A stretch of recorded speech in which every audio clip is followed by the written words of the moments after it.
ثانی انٹرنیشنل حج عمرہ tours and travels. حج عمرہ جانے کے خواہش مند حضرات اسکرین پر دیے گئے نمبرز پر کال کریں۔ الحمدللہ نحمده ونستعینه ونستغفره ونؤمن به ونتوکل علیہ ونعوذ باللہ من شرور انفسنا ومن سیئات اعمالنا من يهده الله فلا مضل له ومن يضلله فلا هادي له ونشهد أن لا إله إلا الله وحده لا شريك له ونشهد أن سيدنا ومولانا وحبيبنا وسندنا محمد صلى الله عليه وسلم أما بعد فقد قال الله تبارك وتعالى في كلامه العظيم والفرقان الحميد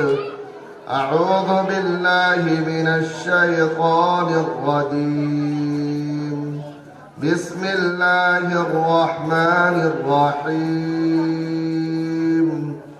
إنا أنزلناه في ليلة مباركة صدق الله العظيم۔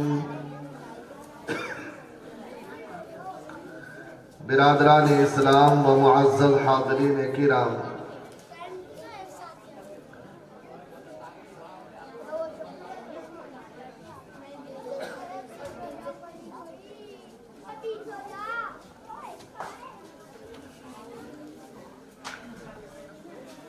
ٹائم تو کافی ہو چکا ہے، 12 سے اوپر ہو چکے ہیں، اور یہ وہ وقت ہے کہ تقریباً سب کو نیند آنے لگتی ہے۔ یہ مولانا نزاکت حسین صاحب جیسا کہ انہوں نے بتایا ہمارے ساتھی ہیں، ان کا حکم ہے، ان کا حق بھی ہے ہم پر، اس لیے ان کی بات سر آنکھوں پر۔ لیکن حقیقت یہ ہے کہ 12 سے پہلے یہ پروگرام اچھے ہوتے ہیں، لیکن آج شب برات ہے، اسی مناسبت سے مولانا نے آگے بڑھا دیا آپ کے لیے، چونکہ لوگوں کا ایک معمول ہے کہ اس رات میں عبادتیں کرتے ہیں، اور دین کی بات کا سننا، دین کی بات کا کہنا، یہ بھی ایک عبادت ہے۔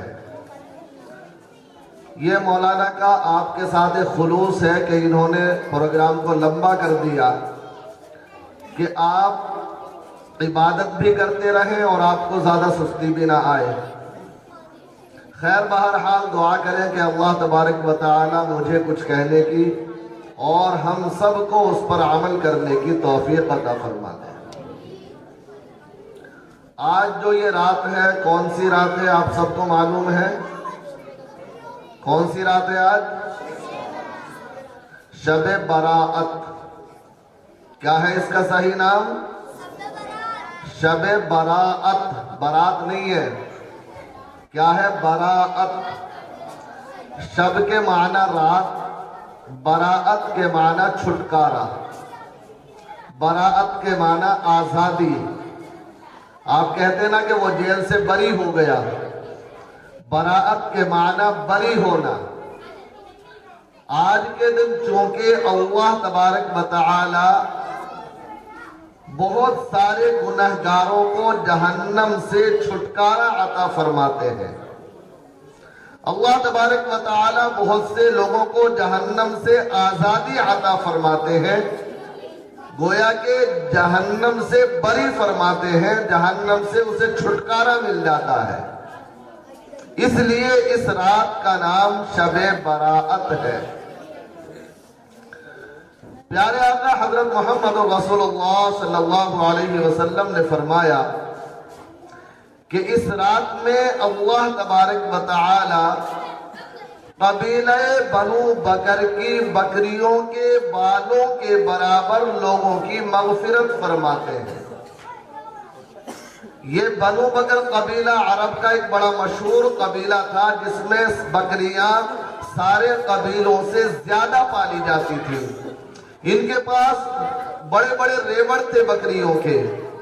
تو نبی کریم صلی اللہ علیہ وسلم نے اس کی مثال دی کہ قبیلہ بنو بکر کی بکریاں جتنی ہیں اور ان کے جسم پر جتنے بال ہیں، اللہ تبارک و تعالی ان سے بھی زیادہ لوگوں کی اس رات میں مغفرت فرماتے ہیں، اور اللہ تبارک و تعالی جہنم سے بری فرما دیتے ہیں. یہ اللہ کا انعام ہے. اس رات کے تعلق سے میں آپ کو بتا دوں کہ لوگوں کے درمیان بڑی غلط فہمیاں ہیں.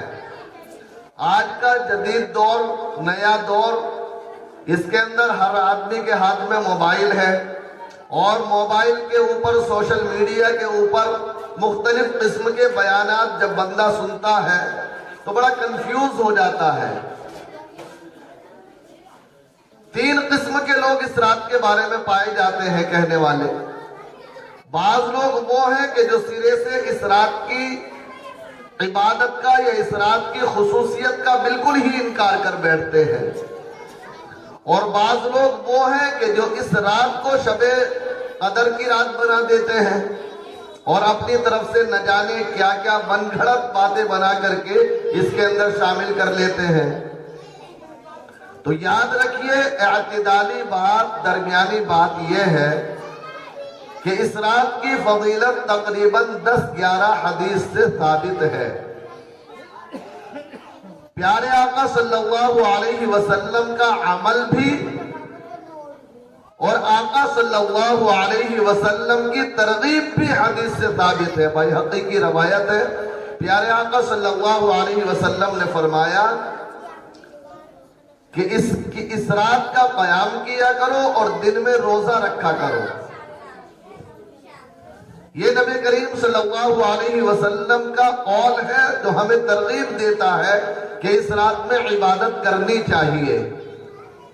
اسی طریقے سے ایک مرتبہ پیارے آقا صلی اللہ علیہ وسلم گھر میں نماز پڑھ رہے تھے. اتنا لمبا سجدہ کیا، اتنا لمبا سجدہ کیا. اما عائشہ صدیقہ رضی اللہ تعالی عنہا محسوس کرنے لگی کہ شاید نبی صلی اللہ علیہ وسلم اس دنیا میں نہیں رہے، آپ کی روح پرواز کر گئی. اما عائشہ صدیقہ رضی اللہ تعالی عنہا نے پاؤں ہلایا، پاؤں کو حرکت دی. نبی کریم صلی اللہ علیہ وسلم کا احساس ہوا کہ ابھی زندہ ہے، روح موجود ہے. پیارے آقا صلی اللہ علیہ وسلم نے وہ نماز مکمل کی اور اس کے بعد فرمایا کہ اے عائشہ، تو کیا سمجھتی ہے؟ تو کیا سمجھ رہی تھی جو تو نے اس طرح کیا؟ اما عائشہ صدیقہ رضی اللہ تعالیٰ عنہ نے فرمایا تھا کہ مجھے ایسا احساس ہوتا تھا کہ آپ کی روح پرواز کر گئی، کوئی حرکت ہی نہیں تھی جسم کے اندر. پیارے آقا صلی اللہ علیہ وسلم نے فرمایا کہ اے عائشہ، میں اس رات میں عبادت کیوں نہ کروں؟ میں اس رات میں اللہ تبارک و تعالی سے تعلق کیوں نہ جوڑوں؟ جبکہ میرے پاس جبرائیل علیہ السلام آئے تھے، مجھے بتایا کہ اس رات میں اللہ تبارک و تعالی آسمان دنیا پر اپنی تجلی فرماتے ہیں، اور وہاں سے اس رات میں اعلان ہوتا ہے کوئی رزق کا طلبگار ہے کہ اس کو رزق دیا جائے، کوئی اولاد کا مانگنے والا ہے کہ اس کو اولاد عطا کی جائے، کوئی اپنی روزی مانگنے والا ہے کہ اس کو روزی دی جائے. غرض یہ کہ اس رات میں اللہ تبارک و تعالی کی طرف سے خصوصی طور پر امت کے لیے اعلان ہوتا ہے، اور اللہ تبارک و تعالی مانگنے والوں کو عطا فرماتے ہیں. مگر ایک بات یاد رکھیں، یہ حدیث جو میں نے آپ کو آقا صلی اللہ علیہ وسلم کے عمل والی سنائی، اس سے آپ اندازہ لگائیں کہ نبی کریم صلی اللہ علیہ وسلم اس رات میں عبادت کر رہے تھے، نماز پڑھ رہے تھے. اما عائشہ صدیقہ رضی اللہ تعالی عنہ آرام کر رہی تھی.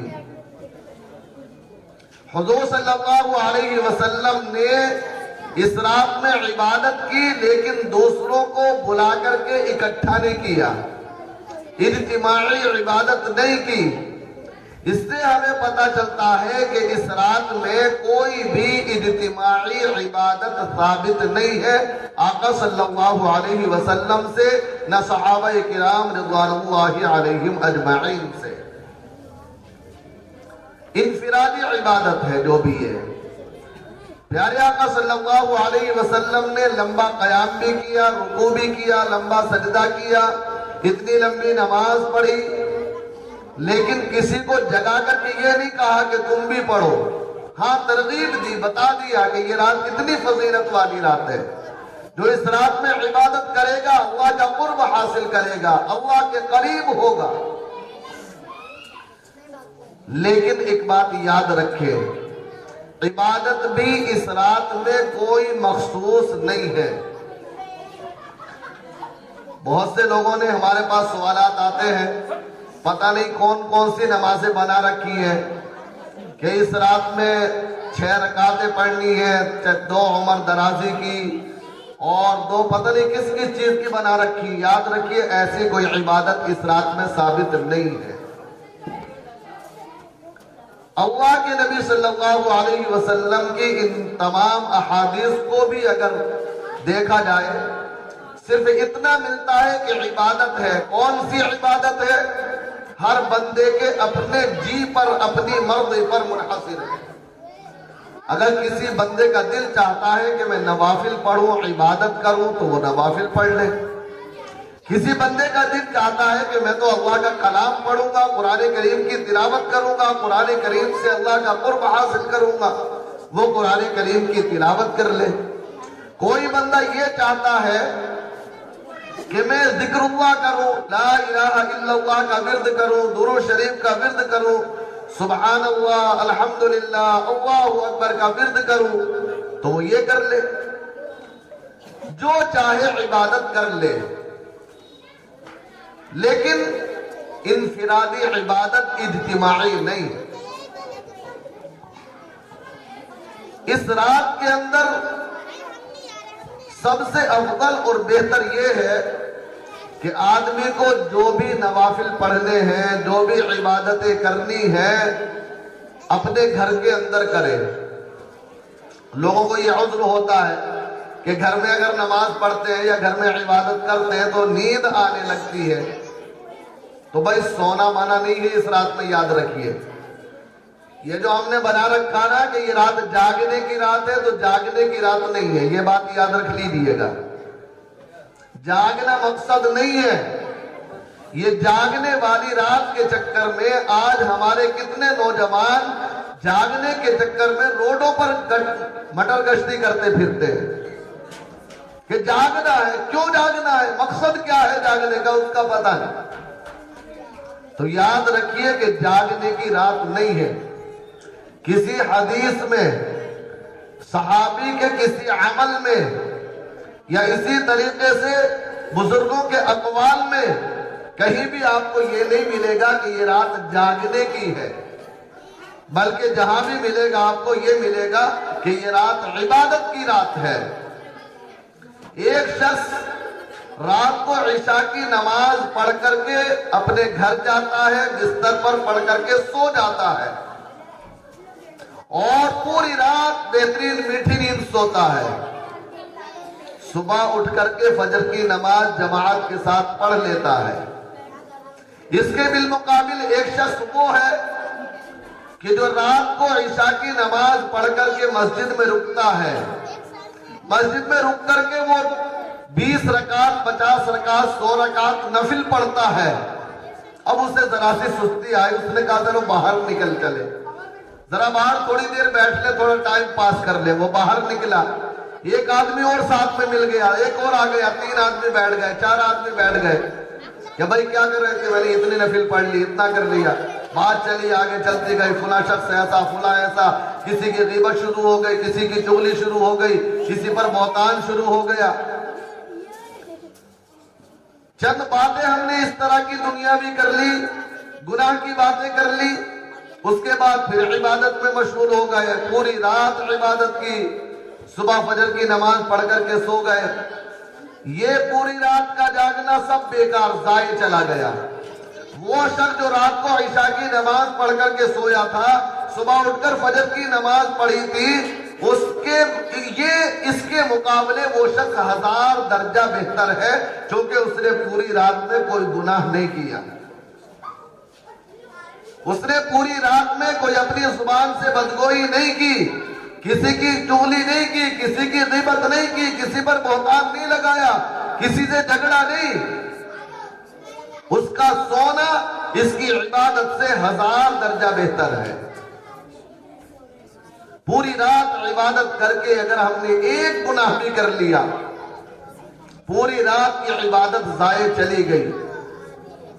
یہ جو ہمارے نوجوان ابھی میں آیا دیکھا 3 4 لڑکے گاڑی پر بیٹھے بائک پر اور دوڑاتے چلے جا رہے، حالانکہ ہر ناکے پر پولیس بھی موجود ہے، لیکن اس کے باوجود بھی اس طرح فراٹے بھر رہی گاڑیاں، آپس میں اول پول نہ جانے کیا کیا باتیں، کانوں میں لیڈ گانے سن رہے۔ یہ اس رات کی توہین نہیں ہے تو پھر کیا ہے؟ یہ رات کی عبادت ہے یا اس رات کی توہین ہے؟ یہ عبادت ہرگز نہیں ہے، بلکہ یہ ان گنہگاروں سے زیادہ گنہگار ہے جو اس رات کو فضیلت سمجھ رہا ہے پھر بھی گناہ کر رہا ہے۔ ایک آدمی برائی سمجھ کے گناہ کر رہا ہے، یہ اس سے برا ہے۔ اگر جاگنا ہے جتنی دیر بھی جاگے بچا سکتے، لیکن کوئی لغو بات، کوئی غیبت، کوئی چغلی یا آپس کی کوئی بھی اس طرح کی چیزیں قطعاً نہیں ہونی چاہیے، باہر مٹر گشتی نہیں ہونی چاہیے۔ یاد رکھیے اللہ تبارک و تعالی کو گناہ کرنے والا، گناہ کرنا بہت برا ہے، اللہ کے نزدیک مبغوض ہے۔ آدمی نفل بھی نہیں پڑھ رہا، گناہ بھی نہیں کر رہا، وہ بہتر ہے اس سے کہ جو نفل بھی پڑھ رہا، گناہ بھی کر رہا۔ ایک طرف ٹانک بھی پی رہا ہے، بہترین ٹونک استعمال کر رہا، اور ایک طرف وہ زہر بھی پی رہا ہے، تو بتاؤ وہ فائدہ ہوگا یا نقصان ہوگا؟ اتنا ٹونک فائدہ نہیں دے گا جتنا وہ زہر اسے ہلاک کر دے گا، زہر اس کی زندگی برباد کر دے گا۔ اس لیے یہ رات جاگنے کی نہیں ہے، یہ ہمیشہ یاد رکھیں، یہ رات عبادت کی رات ہے، اور عبادتوں میں نوافل میں علماء یہاں بیٹھے ہیں اس بات کی گواہی دیں گے کہ یہ نماز یا اسی طریقے سے عبادت جو انفرادی ہے، جو نوافل کی عبادت ہے، یہ اللہ تبارک و تعالی سے ایک طرح سے خصوصی ملاقات ہے، پرائیویٹ ملاقات ہے۔ جو ہم 5 وقتہ نماز پڑھتے ہیں جماعت کے ساتھ مسجد میں آ کر، وہ عمومی ملاقات ہے، اور یہ خصوصی اور پرائیویٹ ملاقات ہے۔ اور پرائیویٹ ملاقات کے لیے جتھا بنا کر بہت سارے اکٹھے ہو کر نہیں جاتے۔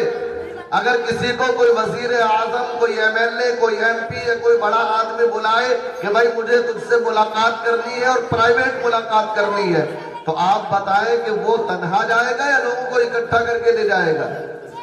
تنہا جائے گا نا بھائی، تنہا ہی تو جائے گا کیونکہ اسے اکیلے کو بلایا ہے۔ اگر وہ سب کو لے کر جائے گا تو جس بڑے نے بلایا ہے وہ اس پر ناراض ہوگا، غصہ ہوگا کہ میں نے تجھے اکیلے کو بلایا تھا تو اتنے ساروں کو لے کر آ گیا۔ یہ اللہ سے پرائیویٹ ملاقات ہے۔ اللہ نے جو نوافل دی ہے یہ تنہائی کی چیزیں ہیں، پرائیویٹ ہے۔ تہجد کی نماز اللہ سے پرائیویٹ ملاقات ہے، تنہائی کی نماز ہے۔ اس لیے اس رات میں عبادت کا اہتمام گھروں میں ہونا چاہیے۔ اگر نیند آ جائے تو سو جائیں، کوئی بات نہیں، صبح اٹھ کر کے تہجد پڑھ لیں۔ جتنی رات بشاشت سے ہو سکے، جتنا بشاشت سے عبادت ہو سکتی ہے اتنی کر لیں۔ زبردستی نہیں ہے، زور نہیں ہے، کیونکہ یہ اس رات کی عبادت کا عمل جو ہے مستحب ہے، نہ فرض ہے، نہ واجب ہے، نہ سنت مؤکدہ ہے، بلکہ صرف مستحب عمل ہے۔ پورے دن کی نمازیں ہم نے 5 ٹائم کی پڑھی نہیں، اور رات میں فل ہم عبادت کر رہے ہیں، تو بتاؤ نفع ہوگا یا نقصان ہوگا؟ بھائی مین تو فرائض ہے. جیسے ہم آج اہتمام کر رہے ہیں, پوری رات کی نیند قربان کر رہے ہیں, تو کیا ہم پورے دن میں اگر 5 نمازوں کے لیے 10-10 منٹ بھی لگائیں تو 50 منٹ ہم نہیں دے سکتے, جب آج ہم پوری رات دے رہے ہیں؟ لیکن نہیں دیتے. کیوں؟ اس کی اہمیت نہیں. اس مستحب کی اہمیت ہمارے دل کے اندر اتنی زیادہ ہے اور فرائض کی اہمیت ہمارے دل کے اندر نہیں ہے. اس لیے یاد رکھیں کہ اس رات میں عبادت ضرور کریں, میں منع نہیں کرتا, لیکن نہ کرنے والوں کو برا نہ سمجھیں.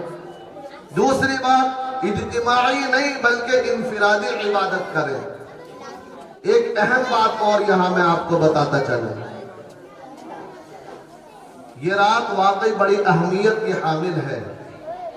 اللہ کے نبی صلی اللہ علیہ وسلم سے ہمیں ملتا ہے کہ آپ نے اس رات میں عبادت کی, اور اللہ کے نبی صلی اللہ علیہ وسلم نے ترغیباً فرمایا بھی, قوموا لیلہا وصوموا نہارہا, کہ رات میں عبادت اور دن میں روزہ. ایک حدیث میں روزے کا تذکرہ ہے, لیکن ایک بات یاد رکھیں, اسی طریقے سے ایک دوسری حدیث ہے جس کے اندر پیارے آقا صلی اللہ علیہ وسلم نے فرمایا کہ کچھ آدمی ایسے ہیں کہ جن لوگوں کی اگرچہ وہ پوری رات عبادت کرے, پوری رات سجدے میں گزار دے, پوری رات تلاوت میں گزار دے, پوری رات ذکر و اذکار میں گزار دے, اور اگر ان کے اندر وہ عیب موجود ہے تو اللہ تبارک و تعالی اس رات میں بھی مغفرت نہیں فرماتے. اور یہی رات نہیں, شب قدر کی رات اتنی اہمیت کی حامل ہے, اس رات میں بھی اللہ تبارک و تعالی ان لوگوں کی مغفرت نہیں فرماتے. وہ کون لوگ ہیں؟ ان کا مختصر سا تذکرہ میں آپ کے سامنے کر دوں, اس کے بعد انشاءاللہ یہاں سے رخصت ہو جاؤں گا. ان میں سے سب سے پہلا شخص ہے مشرک, اللہ کے ساتھ کسی کو شریک ٹھہرانے والا. اللہ تبارک و تعالی نے قرآن کریم کے اندر صاف اعلان فرما دیا, ان اللہ لا یغفر ان یشرک بہ ویغفر ما دون ذلک لمن یشاء, کہ اللہ تبارک و تعالی مشرک کی مغفرت کبھی نہیں فرمائیں گے, اس کے علاوہ جس کو چاہیں گے معاف کر دیں گے. مشرک کون ہے؟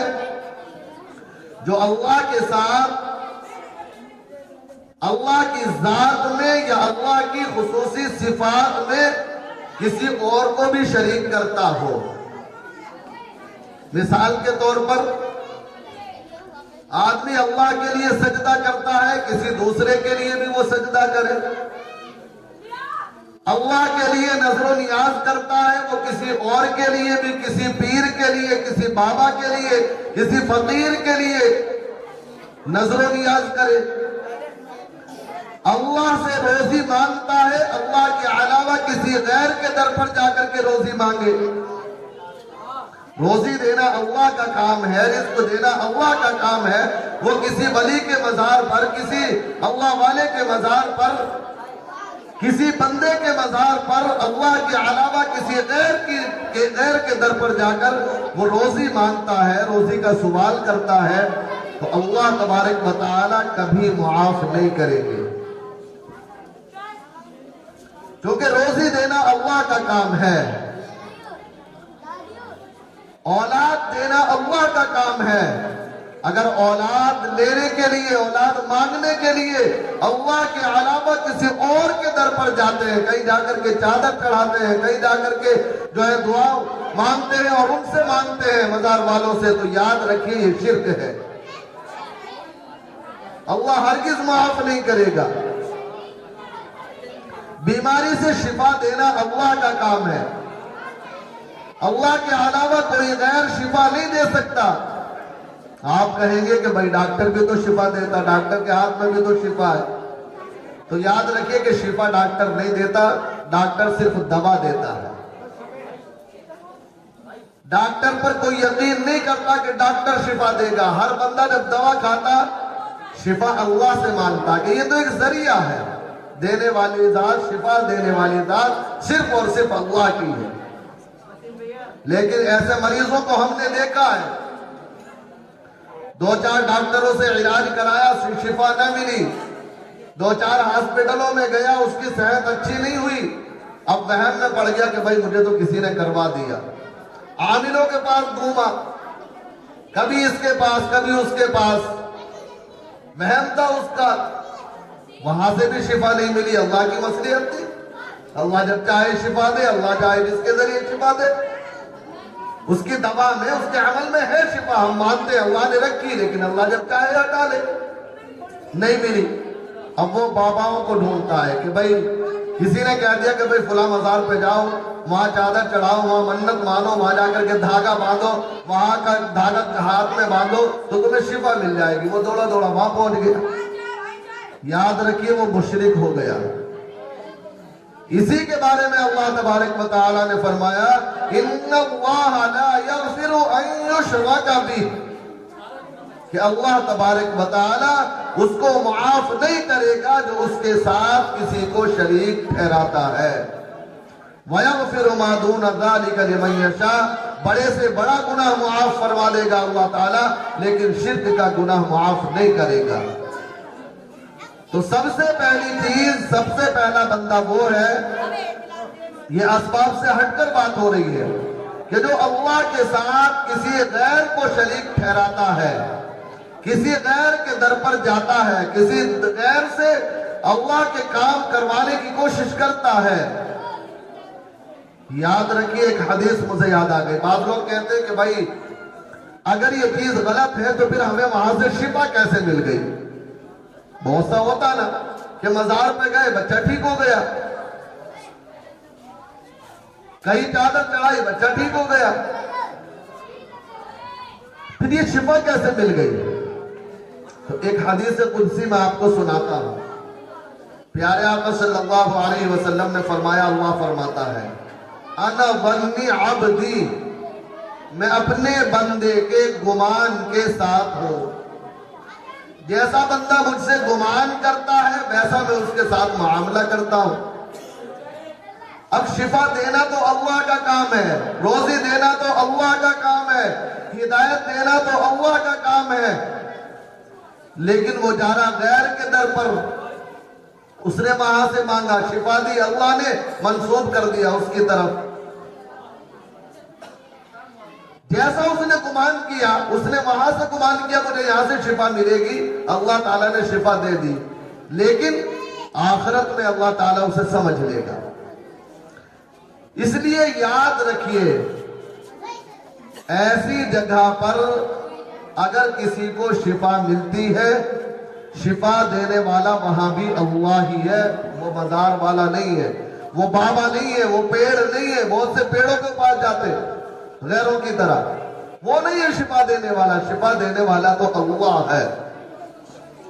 لیکن اللہ کو شفا دینی تھی، اس نے ذریعہ یہ بنا لیا، اللہ تعالیٰ کو روزی دینی تھی، اس نے ذریعہ یہ اختیار کر لیا، تو دیا تو اللہ نے، لیکن ہمارا گمان وہاں بھٹک گیا، ہم بھٹک گئے، شرک کی طرف چلے گئے۔ تو اللہ تعالیٰ ایسے لوگوں کے بارے میں فرما رہا ان اللہ لا یغفر ان یشرک بہ، کہ اللہ تبارک و تعالی مشرک کو ہرگز معاف نہیں کرے گا۔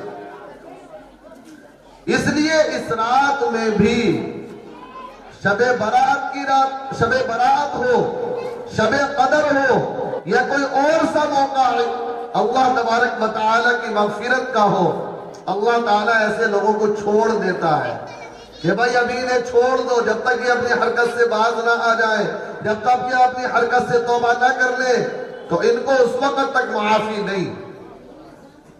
تو پہلا شخص کون؟ مشرک۔ دوسرا شخص، اللہ کے نبی صلی اللہ علیہ وسلم نے فرمایا والدین کا نافرمان، اپنے ماں باپ کا نافرمان۔ یہ وبا بھی آج کل ہمارے اندر بہت زیادہ سرایت کرتی جا رہی ہے۔ ہمارے پاس کتنی کالیں آتی ہیں، مائیں کال کرتی ہیں، باپ کال کرتے ہیں کہ ہمارا بیٹا کوئی بات مانتا ہی نہیں ہے، ہمارا بیٹا کچھ سنتا ہی نہیں ہے، بلکہ یہاں تک کے حالات ہیں کہ ماؤں کے اوپر، باپ کے اوپر بیٹا ظلم کرتا ہے، مارتا ہے، پیٹتا ہے۔ اللہ حفاظت فرمائے۔ ایسے لوگوں کی مغفرت بھی نہیں کی جاتی اس شخص میں۔ اور ہم تم کیا ہیں؟ مجھے اس پر ایک واقعہ یاد آ گیا، آپ ذرا اس واقعے کو سنیں اور اپنے اندر جھانک کر دیکھیں۔ اس دنیا میں آپ مجھے ایک بات بتائیں، اللہ کے بعد درجہ کس کا؟ اللہ کے نبی صلی اللہ علیہ وسلم کا اور انبیاء کا۔ اللہ کے بعد کس کا درجہ ہے؟ انبیاء کا۔ انبیاء کے بعد کس کا درجہ ہے؟ صحابہ کا ہے کہ نہیں ہے؟ بھائی نبیوں کے بعد اس دنیا کے سب سے بہترین افراد کون ہیں؟ صحابہ، جن کے بارے میں اللہ تبارک و تعالیٰ نے رضی اللہ عنہم ورضوا عنہ کا سرٹیفکیٹ دے دیا کہ اللہ ان سے راضی اور وہ اللہ سے راضی۔ اللہ نے دنیا میں جنت کی خوشخبری دے دی۔ اس کائنات میں انبیاء کے بعد صحابہ سے بڑھ کر کوئی بھی نہیں ہو سکتا۔ لیکن ایک صحابی ہیں حضرت علقمہ رضی اللہ تعالی عنہ۔ کون ہے؟ صحابی رسول ہیں، نبی صلی اللہ علیہ وسلم ابھی دنیا میں موجود ہیں، پیارے آقا صلی اللہ علیہ وسلم کے ساتھی ہیں، کلمہ لا الہ الا اللہ محمد رسول اللہ کا اقرار کرتے ہیں، اشہد ان لا الہ الا اللہ واشہد ان محمد عبدہ ورسولہ کی گواہی دیتے ہیں، اللہ کے نبی صلی اللہ علیہ وسلم کے پیچھے نماز پڑھتے ہیں، اللہ کے نبی صلی اللہ علیہ وسلم کی نصیحتیں سنتے ہیں، اللہ کے نبی صلی اللہ علیہ وسلم کے ساتھ جہاد میں شریک ہوتے ہیں، ہر عمل میں آپ کے ساتھ ہیں۔ لیکن ایک معاملہ ایسا آیا کہ وہ بھی پھنس گئے۔ وہ کیا تھا؟ زندگی پوری ہونے کا ٹائم آ گیا، موت کا وقت قریب آ گیا، موت کا وقت قریب آ گیا، حالت نزا طاری ہونے والی تھی، حالت نزا طاری ہو گئی۔ گھر میں والدہ ہیں، گھر میں دیگر افراد ہیں، گھر میں دیگر جو لوگ ان کے پاس بیٹھے تھے وہ تلقین کر رہے، پڑھو اشہد ان لا الہ الا اللہ واشہد ان محمد رسول اللہ، ان کے پاس بیٹھے ورد کر رہے تلقین کے لیے، لیکن ان کی زبان سے کلمہ جاری نہیں ہوتا۔ جب بار بار وہ تلقین کرتے رہے، وہ کہنے لگے حضرت علقمہ رضی اللہ تعالیٰ عنہ میری زبان سے کلمہ نہیں نکلنا، میں کیا کروں، میری زبان چلتی نہیں ہے۔ آس پاس والوں کو بڑا تعجب ہوا، دوڑے دوڑے گئے پیارے آقا صلی اللہ علیہ وسلم کے پاس کہ یا نبی اللہ، آپ کا ساتھی ہے، آپ کا صحابی ہے ایک شخص حضرت علقمہ، جہاں کلی کی کیفیت ہے، نزا کی حالت ہے، لیکن کلمہ زبان سے نہیں نکل رہا، نہ جان نکلتی ہے نہ کلمہ نکلتا ہے۔ اللہ کے نبی صلی اللہ علیہ وسلم تشریف لائے، آپ صلی اللہ علیہ وسلم نے پاس بیٹھ کر پڑھا اشہد ان لا الہ الا اللہ واشہد ان محمد رسول اللہ۔ حضرت علقمہ کہنے لگے یا نبی اللہ، آپ کی تلقین اپنی جگہ، میری زبان سے کلمہ نہیں نکلتا، میں پڑھنا چاہتا ہوں لیکن زبان سے کلمہ پڑھا نہیں جاتا۔ پیارے آقا صلی اللہ علیہ وسلم سمجھ گئے معاملہ کیا ہے۔ آپ صلی اللہ علیہ وسلم نے جو لوگ پاس میں بیٹھے تھے پوچھا بھائی ان کے والدین میں سے کوئی زندہ ہے؟ کہا کہ جی والد تو نہیں ہے، والدہ ہے، کہ ذرا والدہ کو بلا کر کے لاؤ۔ والدہ کو بلایا گیا، والدہ سے کہا کہ کیا تم اپنے بیٹے سے ناراض ہو؟ کہ ہاں یا نبی اللہ میں اپنے بیٹے سے ناراض ہوں۔ کیوں ناراض ہو؟ اس لیے ناراض ہو کہ یہ مجھ پر اپنی بیوی کو ترجیح دیتا تھا، میری بات نہیں مانتا تھا، اپنی بیوی کی بات مانتا تھا، اپنی بیوی کو مجھ پر فوقیت دیتا تھا، اس لیے میں اس سے ناراض ہوں۔ اللہ کے نبی صلی اللہ علیہ وسلم نے فرمایا کہ اماں اس کو معاف کر دو، آپ کے بیٹے کی زبان سے کلمہ جاری نہیں ہو رہا، معاف کر دو۔ والدہ کہنے لگی میں کبھی معاف نہیں کروں گی یا نبی اللہ، اس نے میرا دل دکھایا ہے، اس نے مجھے ستایا ہے، اس لیے میں اس کو ہرگز معاف نہیں کروں گی۔ اللہ کے نبی صلی اللہ علیہ وسلم حکمت والے تھے، آپ سے زیادہ حکمت کون جانتا ہوگا۔ والدہ سے اصرار نہیں کیا زیادہ۔ جو نبی کریم صلی اللہ علیہ وسلم کے ساتھ صحابی آئے تھے، ان سے کہا ذرا لکڑیاں چن کر کے لاؤ، لکڑیاں اکٹھی کر کے لاؤ، لکڑیاں اکٹھی کر کے لائے، لا کر کے ایک ڈھیر لگا دیا۔ آپ صلی اللہ علیہ وسلم نے کہا آگ لاؤ، آگ لائی گئی اور ان لکڑیوں میں آگ جلا دی گئی۔ والدہ بیٹھی سامنے دیکھ رہی۔ جب وہ آگ اونچی ہونے لگی، جب آگ بلند ہوئی اور انگارے بڑھیا ہو گئے، پیارے آقا صلی اللہ علیہ وسلم نے فرمایا کہ اس علقمہ کو اٹھا کر اس آگ میں ڈال دو۔ اس کی والدہ دیکھ رہی تھی دور سے، کہنے لگی یا نبی اللہ آپ میرے بیٹے کو آگ میں ڈالیں گے؟ کہ ہاں میں آگ میں ڈالوں گا۔ کہ میرے بیٹے کو آپ زندہ جلا دیں گے؟ کہ ہاں زندہ جلا دوں گا۔ والدہ تڑپ اٹھی، بے چین ہو گئی، کہنے لگی آپ کیوں جلا رہے ہیں؟ کہ میں اس لیے جلا رہا ہوں کہ یہ دنیا بھی آگ تو بہت معمولی ہے، اگر یہ اسی حالت میں اس دنیا سے رخصت ہو گیا تو جہنم کی آگ اس سے 70 گنا زیادہ ہے۔ اس آگ میں اس کو جلنا پڑے گا، ان انگاروں میں اس کو تڑپنا پڑے گا، اس لیے میں اس کو آگ میں جلا رہا ہوں۔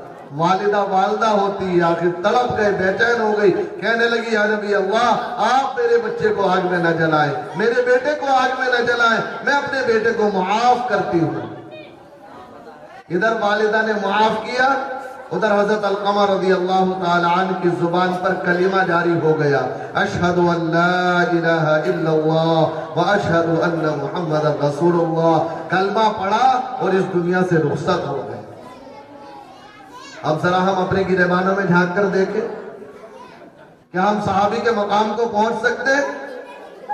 صحابہ نے نبی کریم صلی اللہ علیہ وسلم کے ساتھ رہتے ہوئے جو جہاد کیا، جہاد کرتے ہوئے ان کے گھوڑے کے پاؤں میں جو دھول لگی، اس دھول کے عشر عشیر بھی ہم نہیں ہو سکتے، چاہے کتنے بڑی والے بن جائیں، کتنے بڑے عبادت گزار تہجد گزار بن جائیں، نہیں ہو سکتے۔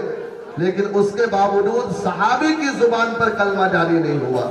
اور آج ہم ماؤں کو گالیاں دیتے، آج ہم ماں باپ کے ساتھ زیادتی کرتے، ماں باپ سے تند و تیز لہجے میں بات کرتے ہیں۔ کیا آج رات ان کی مغفرت ہو جائے گی؟ کیا آج رات ایسے لوگوں کو معافی مل جائے گی؟ ہرگز نہیں ملے گی۔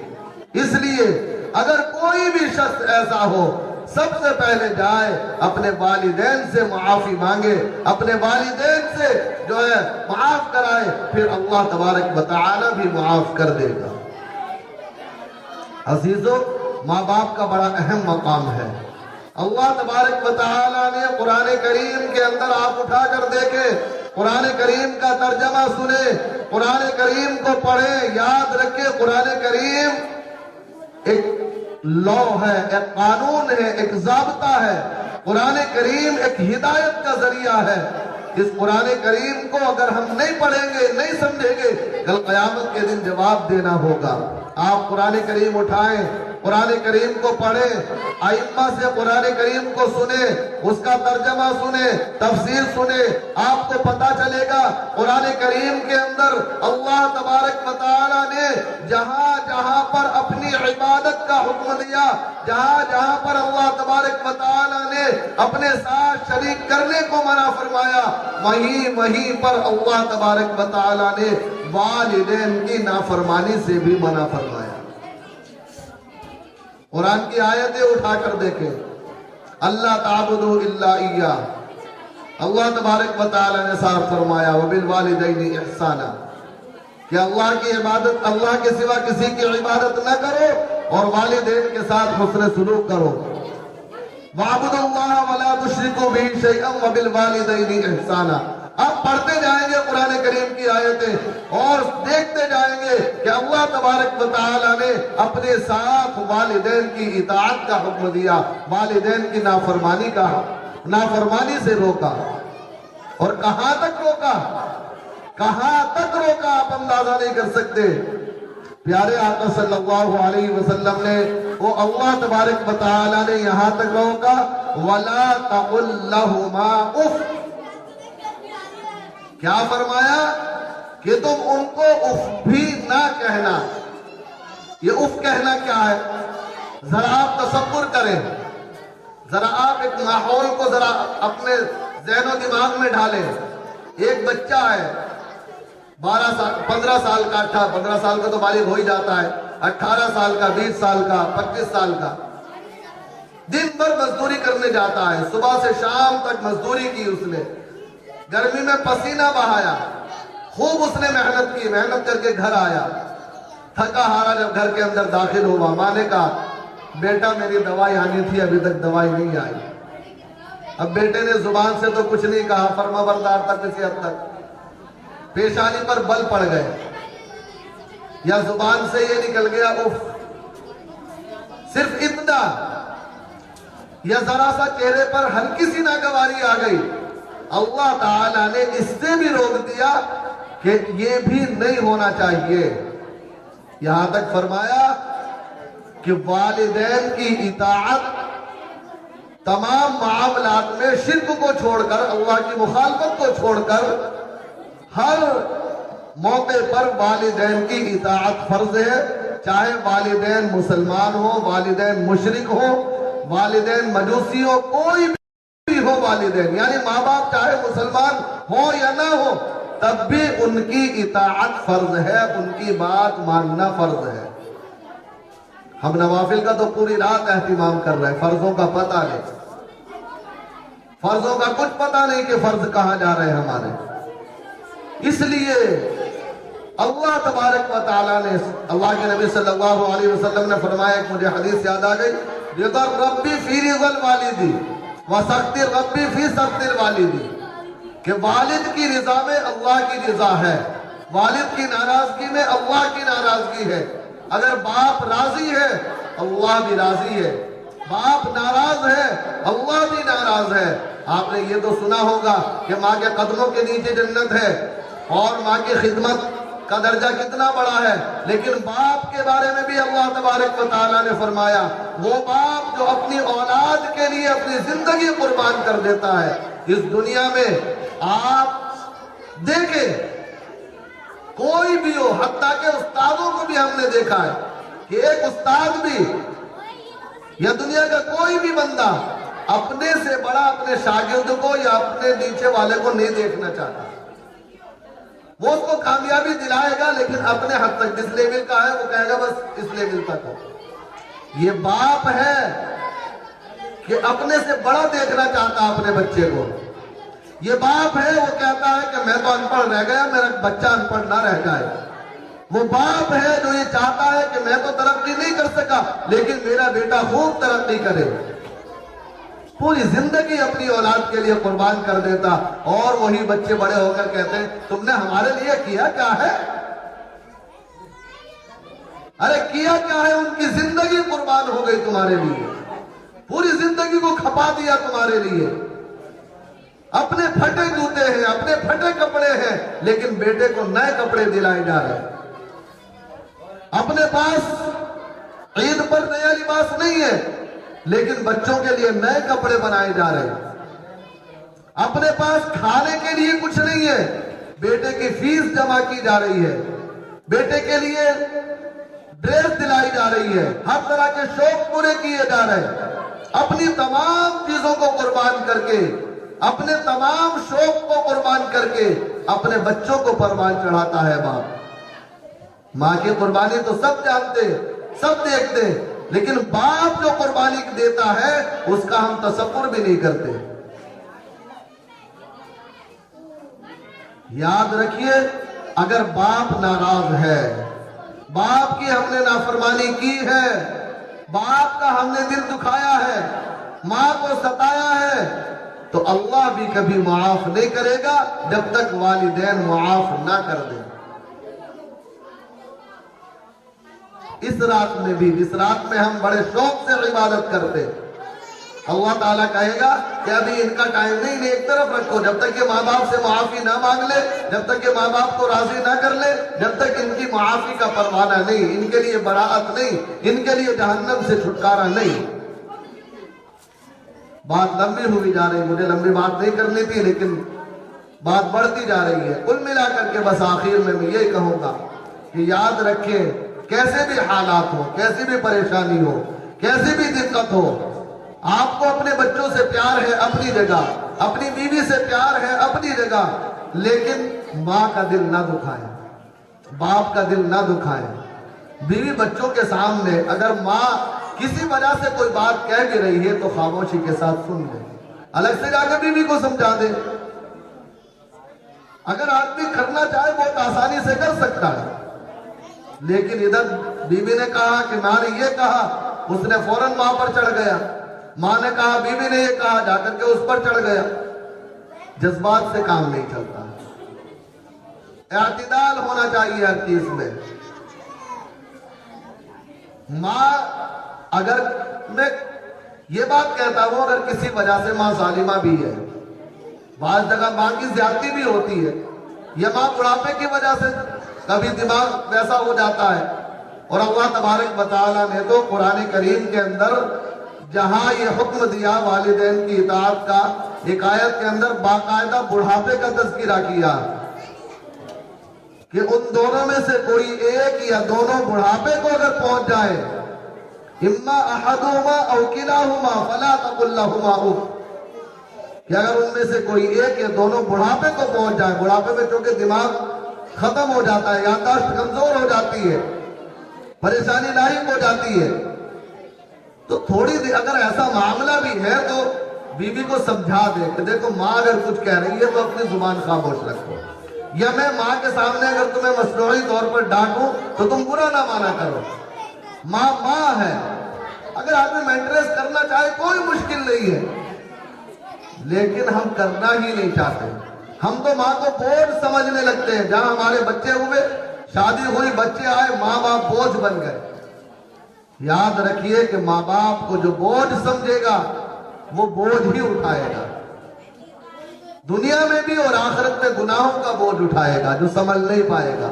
اللہ ہم سب کی حفاظت فرمائے، ہم سب کو اللہ والدین کا فرما بردار بنا دے۔ اسی طریقے سے اللہ کے نبی صلی اللہ علیہ وسلم نے فرمایا، تیسرا شخص وہ ہے جو شراب کا عادی ہو۔ آج کل یہ نشہ اور شراب بھی ہمارے مسلمانوں میں بہت زیادہ بڑھتی جا رہی ہے۔ شراب کے عادی کی بھی اس رات میں مغفرت نہیں کی جاتی۔ شراب کے عادی کا معاملہ بھی بڑا خطرناک ہے۔ شراب، اللہ کے نبی صلی اللہ علیہ وسلم کے آپ فرمان اٹھا کر دیکھیں، یہ شراب عقلوں کو ڈھانپ لیتی ہے، عقل خراب کر دیتی ہے۔ یہ بہت زیادہ جسمانی نقصان بھی ہے اور اخروی نقصان تو پورا ہے۔ شریعت مطہرہ میں اگر کوئی شراب پی لے تو اس کو کوڑے لگائے جاتے ہیں، اگر اسلامی حکومت ہو۔ بہت سخت معاملہ ہے شراب کا۔